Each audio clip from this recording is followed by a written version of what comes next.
Welcome to Becoming the Ultimate Fitness Coach. I am the Jock, this is the Doc, and this is our fourth video on how to get more clients. So if you've been listening to the previous three, then you got the foundation of like, what do clients value?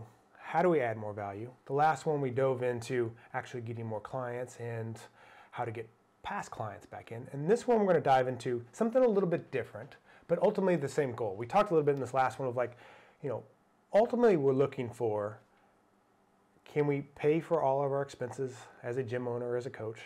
Can we make good money to live the life we want? And can we not work like a dog every day?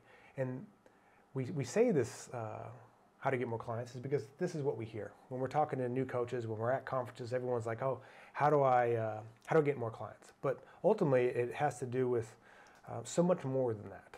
And today we're going to jump into how to get more money from your current people, and there's several approaches to do that. And then also, which is probably my least favorite of the ones we've talked about, like how to cut expenses, but different ways to think about that too. So, Dr. J, let's dive into, when we're talking about getting more money from our current people, I would say the majority of the people think of like, well, I'll just charge more. I'll have to give the exact same thing and I'll charge more. And there's a time and place for that. And every 3 to 4 years, we bump it a little bit because prices go up and you can get away with that. But the problem with that is you're not really adding more value, and hopefully you have a good demand. Otherwise, that's not going to be super beneficial. But when thinking about just jumping up prices for people, what should people be aware of or think about? Well, I think a couple of things. Not getting too focused on extraneous things that people might be worried about. And what I mean by that is like, recently we were in a session and somebody was talking about inflation, and that inflation's gone up, and so should we not change prices, or should they go down, or whatever, and that's a valid thing to be concerned about. But oh my gosh, it is so difficult to evaluate how everyone's going to spend their money in different things and how inflation impacts. So the question is just more of thinking about people in general. If two things. One of them is money oftentimes has to really do, and I talked about this in the first one, right, is sort of that benefit minus the cost. And where I choose to spend my money sometimes is very logical, and then you and I have discussed this a lot, and other times is very illogical. The places we won't spend more money, and the places we will dump money hand and foot over, right, if we have the option. So we're not unique in that. And so the thing about when you're getting more money from your clients is two parts. One is if you create enough value, and this is important to them, they might give up their coffees. They might give up a few other things to do that. So it's really not about, can I charge more or keeping things the same, but how do I, which is kind of our point, right, is create that value. And then the other thing that I always say is when you're offering an additional something or more training or something that you will get more money from your clients, connect it to their goal. What did they come in saying? What have they been recently saying? How does this connect their goal? A lot of times I see people just throw out like, well, we have this, or would you like that? That'd probably be good for you too.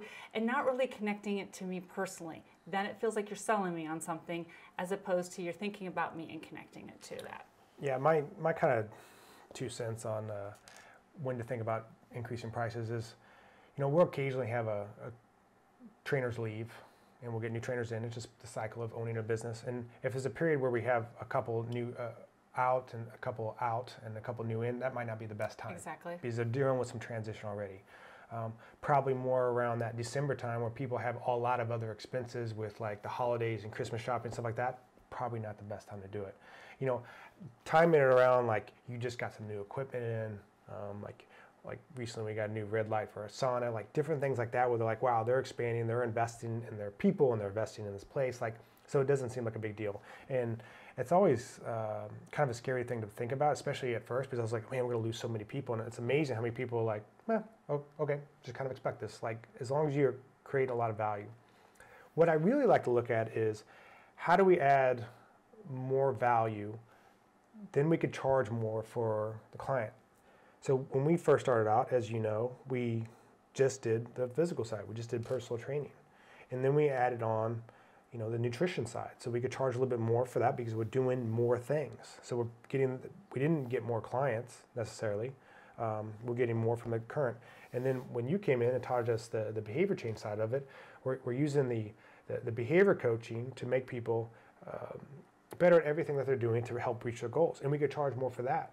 And so it's a way that it's not just thinking about like, okay, we need more clients, It's more of like, how do we add more value to our current people? And sometimes when it's a completely new service, we can charge more for that. And the thing about the behavior coaching that we do is so unique that no one else in our area is doing it. So many people need it. We can charge significantly more for that than we can in one-on-one personal training. Because when outside people are looking in, they're like, well, they do one-on-one personal training. Well, so these other gyms do one-on-one personal training. How do I know which is better? And most people don't, because they're not looking in and seeing what the experience is and what the knowledge is and what your programs look like and what your exercise look like. They're just comparing prices there. But if we're talking about something of like, hey, we're going to be your fitness coach and all these different things, then it's like, well, I can't just compare prices then. I will pay more for this because they're doing a lot more there. Well, and it's sometimes people call that the difference between, and I don't want to confuse the terms for people, but the generalist and the specialist. And so when you go see a specialist medical doctor, you expect that to be more expensive, more intense, more those types of things. And that's not the same thing as having this very narrow niche. So I want to make sure that that's distinguished and clear. But it is, if I'm comparing all the other ones and they all have generalists, we offer meal plans, we offer this, and it doesn't sound targeted, unique, all of those types of things. And you as a coach have these levels of expertise and specialism. Behavior coaching is a great example of that. Then you can charge more because you've spent the time, energy, you've really honed in, and you're providing as you pointed, a unique service. And so, again, it's about how we communicate. It's not about saying we have a bunch of cool lights and whistles and bells and all of those types of things. We have these things that are related to the fitness journey, and we take that very seriously. We care a lot about it, and that's why we're evolving. Another way to think of like adding more value to the current people that you can charge more is simple things like, what supplements do your current clients always take? How can you vet a good supplier and have that ready for them? So it's more convenient for them, you're making sure they're getting good quality, and it's something that these clients buy on a regular basis.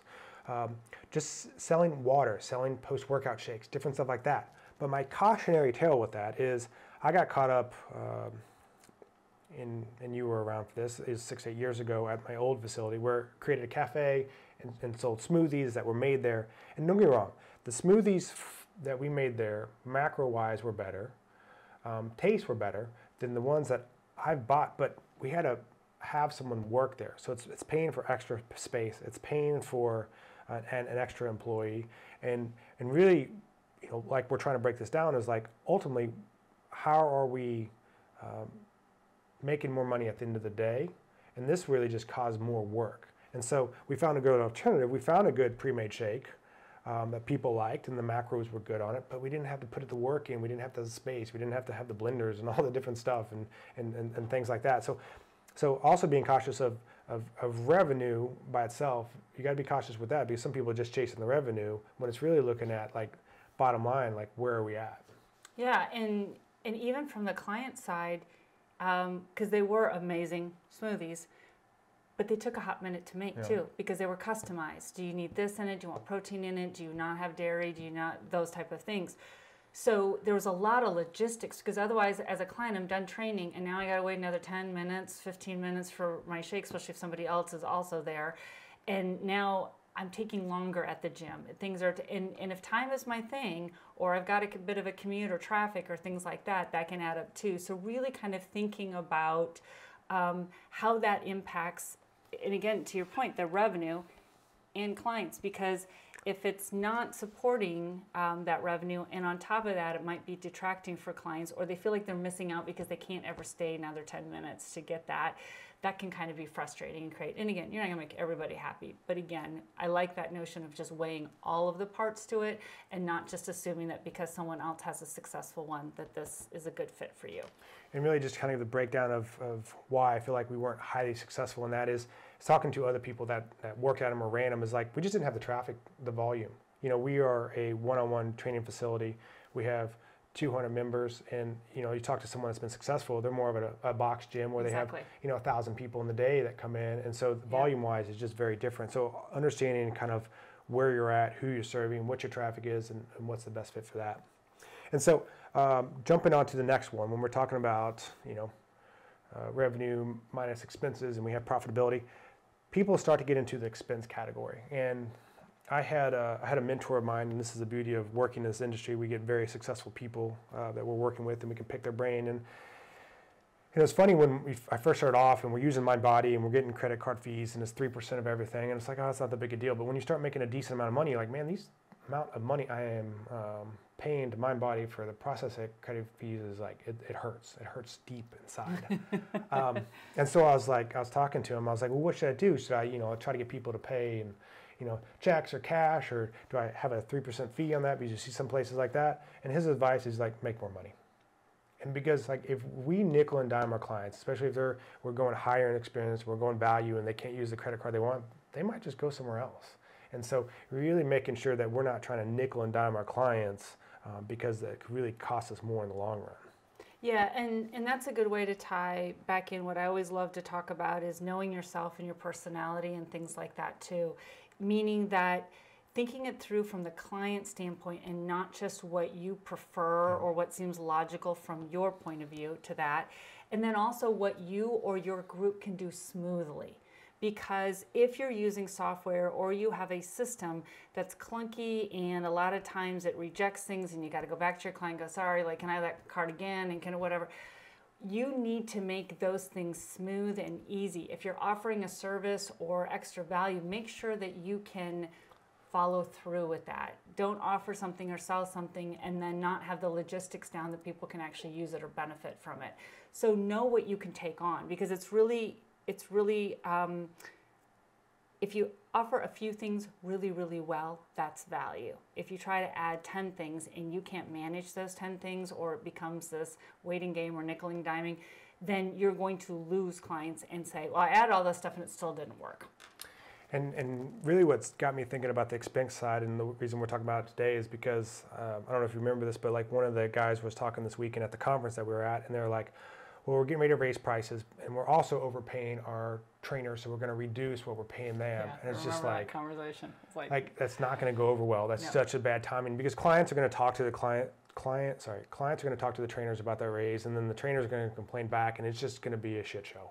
And one of those things is like, and a lot of people are hurting for good employees right now. And if you're going to cut down that, like when I'm talking about cutting expenses, the good help is not one I would even consider. It's more about like, how can I figure out ways to pay them more?